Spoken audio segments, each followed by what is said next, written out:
नमस्कार मित्रांनो, आपल्या सगळ्यांचं स्वागत आहे आमच्या शेती एक शेती या यूट्यूब चॅनलमध्ये.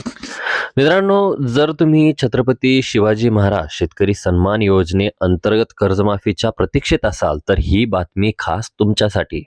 अनेक वर्षांचा लढा आणि आश्वासनांच्या गदारोळानंतर अखेर राज्य शासनाकडून एक सकारात्मक पाऊल, सकारात्मक हालचाली या ठिकाणी दिसून यायला लागलेल्या आहेत. थकीत शेतकरी बांधवांची कर्जमाफी नेमकी कधी होणार, बँकांना नेमके त्यांच्या संदर्भात काय आदेश देण्यात आलेले आहेत आणि 31 जानेवारीची डेडलाईन, 31 तारीख कशाची शेवट आहे, या सर्व प्रश्नांची उत्तरे आपण या व्हिडिओच्या माध्यमातून जाणून घेणार आहोत, पाहणार आहोत. त्यामुळे व्हिडिओला शेवटपर्यंत नक्की पहा, कारण अर्धवट माहिती तुमचं खूप मोठं नुकसान या ठिकाणी करू शकते. त्याचबरोबर चॅनलवरती नवीन असाल तर चॅनलला सबस्क्राईब करायला विसरू नका. मित्रांनो, आपल्याला माहिती आहे की काही वर्षांपूर्वी अनेक पात्र शेतकरी बांधव कर्जमाफीपासून वंचित राहिले होते. त्यांच्या हक्काची कर्जमाफी मिळावी म्हणून जे काही 2-3 जिल्हे होते त्यांच्या माध्यमातून, मग त्याच्यामध्ये अकोला असेल, अहिल्यानगर असतील, तर या जिल्ह्यातील अनेक शेतकरी बांधवांनी थेट न्यायालयाचे दरवाजे सुद्धा या संदर्भात ठोठावले होते. कोर्टाने शेतकरी बांधवांची बाजू उचलून धरली आणि सकारात्मकता दाखवली, सरकारला स्पष्ट निर्देश दिले आणि काही शेतकरी बांधवांना त्या ठिकाणी मदत सुद्धा मिळाली होती. पण खरी मेक मारली ती म्हणजे 2022 मध्ये.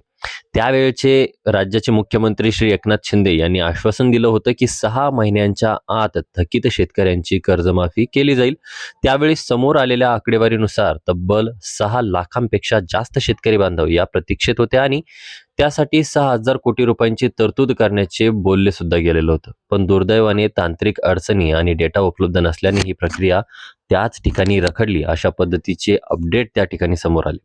पण आता थांबा, एक मोठी गुड न्यूज आपल्या सगळ्यांच्या समोर येते. जो डेटा, माहिती हरवली होती किंवा मिळत नव्हती, तो आता रिकवर करायला सुरुवात या ठिकाणी करण्यात आलेली आहे, रिकवर व्हायला सुरुवात झालेली आहे. शासनाने आता वेगाने पावले उचललीत. या याद्या बँकांना पाठवण्यास सुरुवात देखील केलेली आहे. आता बँकांकडून काय तपासले जाणार हे सगळ्यात महत्त्वाचं आपल्याला बघावं लागणार आहे. संबंधित शेतकरी बांधवाने मधल्या काळात OTS म्हणजेच वन टाइम सेटलमेंट योजनेचा लाभ घेतलेला आहे का? दुर्दैवाने एखाद्या शेतकरी बांधवाचा मृत्यू झालेला आहे का? कर्जाचं पुनर्गठन करण्यात आलेलं आहे का? किंवा काही खाती निरंक किंवा कमी झाली, बंद करण्यात आलेली आहे का? या सर्व गोष्टींची खातरजमा करून बँकांना 31 जानेवारीपर्यंत हा अहवाल शासनाला सादर करायचा आहे. याचा अर्थ असा, शासन आता कर्जमाफीसाठी गंभीर या ठिकाणी दखल घ्यायला लागलेलं आहे. मित्रांनो, आता प्रश्न उठतो तो म्हणजे टायमिंगचा. एप्रिल ते जून दरम्यान होणाऱ्या मोठ्या कर्जमाफीतच या थकीत शेतकरी बांधवांचा समावेश केला जाईल की त्यांच्यासाठी वेगळा काही निर्णय घेतला जाईल, हे पाहणं या ठिकाणी रोचक आणि महत्त्वाचं ठरणार आहे. पण एक नक्की, मागच्या 3 वर्षांपासून फक्त तारखांवर तारीख मिळत होत्या, तिथे आता प्रत्यक्ष कामाला सुरुवात झालेली आहे. आपली फक्त एकच अपेक्षा आहे की आता शेतकऱ्यांना पुन्हा कोर्टाची पायरी चढायला लागू नये किंवा कोर्टाचा दरवाजा ठोठावा लागू नये. तातडीने सातबाऱ्यावरती जे काही कर्ज आहे तर ते कोरं व्हावं, ही एकच इच्छा आता सगळ्यांच्या मनामध्ये. तुम्हाला काय वाटतं, सरकारने ही कर्जमाफी 31 जानेवारीच्या आत जाहीर करावी का? तुमचं मत खाली कमेंटमध्ये नक्की सांगा. शेतीविषयक अशाच महत्त्वाच्या आणि वेगवान अपडेटसाठी आपल्या शेती एक शेती या चॅनलला सबस्क्राईब करा आणि बेल आयकॉनला दाबायला विसरू नका. भेटूया नवीन माहितीसहित. तोपर्यंत धन्यवाद मित्रांनो.